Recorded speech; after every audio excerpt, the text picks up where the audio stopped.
بسم الله الرحمن الرحيم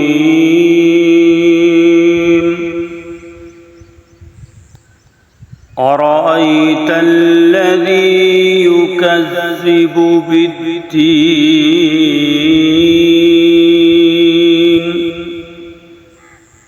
فذلك الذي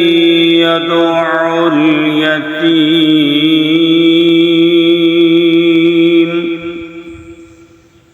ولا يحض على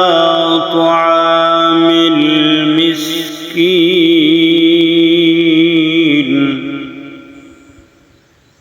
فويل للمصلين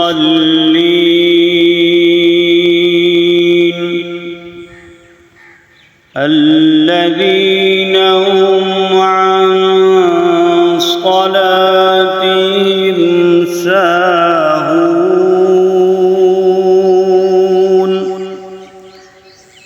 الذين